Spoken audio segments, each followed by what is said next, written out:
Welcome to ocean classes में आप सभी का स्वागत है। कैसे हो दोस्तों आप लोग। आज हम बीपीएससी टीआरई 4 पीजीटी मैथ के लिए प्रैक्टिस क्वेश्चन नंबर 12 लेकर आए हैं। क्वेश्चन नंबर 12 क्या कहता है, देखिए। Find the angle between two vectors, vector A and vector B with magnitude 1 and 2 respectively when vector vector A dot vector B बराबर कितना दिया है, 1 दिया है। तब निकालना है, एंगल निकालना है। ठीक है, तो पहला ऑप्शन इसका दिया है π/2, दूसरा ऑप्शन दिया है π/3, तीसरा ऑप्शन दिया है π/4, चौथा ऑप्शन दिया है मोर देन 1, अब पांचवा ऑप्शन दिया है यहाँ पे मेरे पास नन ऑफ दीज। चलिए इस क्वेश्चन को सॉल्व करते हैं। देखिए कौन सा ऑप्शन आता है इस क्वेश्चन का। ठीक है, सॉल्यूशन दिया हुआ क्या है मेरे पास, मैग्नीट्यूड दिया हुआ है। दोनों वेक्टर का मैग्नीट्यूड कितना है, 1 एंड 2 है। गिवन दैट मैग्नीट्यूड ऑफ ए बराबर कितना दिया है, 1 दिया है। अब मैग्नीट्यूड ऑफ बी वेक्टर कितना दिया है, 2 दिया है। और यहाँ पे दिया है vector A dot vector B का वैल्यू कितना दिया है, 1 दिया है। Vector A dot vector B का वैल्यू कितना दिया है, 1 दिया है।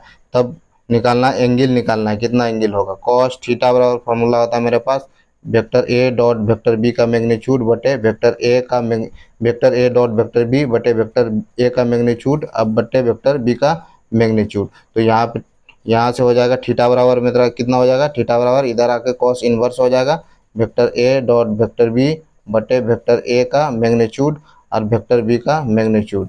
यहाँ से वैल्यू सब का रख दीजिए, यहाँ पे थीटा का वैल्यू निकल जाएगा। तो cos inverse vector A dot B कितना वैल्यू दिया है, 1 दिया है, तो 1।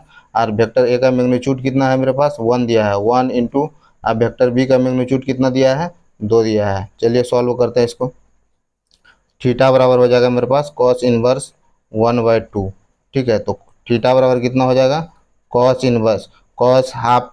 अब कॉस कॉस 60 डिग्री का मान हाफ होता है, कितना होता है, कॉस π/3, 60 डिग्री का मान हाफ होता है। यहाँ से देखिए कॉस इनवर्स कॉस π/3, अब π/3 कॉस π/3 का मान कितना होता है, हाफ होता है, तो कॉस 60 डिग्री हो गया। ये π/3 कितना हो गया, 60 डिग्री। यहाँ से देखिए थीटा बराबर तब हो जाएगा π/3। ये कैसे हो गया, तो कॉस इनवर्स और कॉस थीटा बराबर कितना होता है, थीटा होता है। इस प्रॉपर्टी का यूज किए यहाँ पे, तो फार्मूला का यूज किए, तो थीटा का मान कितना निकल गया है, π/3। यही इसका आंसर है। थीटा एंगल निकालना था, एंगल निकाल गया, थीटा का वैल्यू कितना हो गया, π/3। देखिए ऑप्शन किस ऑप्शन में π/3 है, ऑप्शन नंबर 2 है। इस क्वेश्चन का राइट आंसर ऑप्शन नंबर 2 हो जाएगा, π/3। ये वीडियो आप लोगों को अच्छा लगे तो लाइक शेयर और सब्सक्राइब कर देना। नेक्स्ट क्वेश्चन देखते हैं अब हम लोग।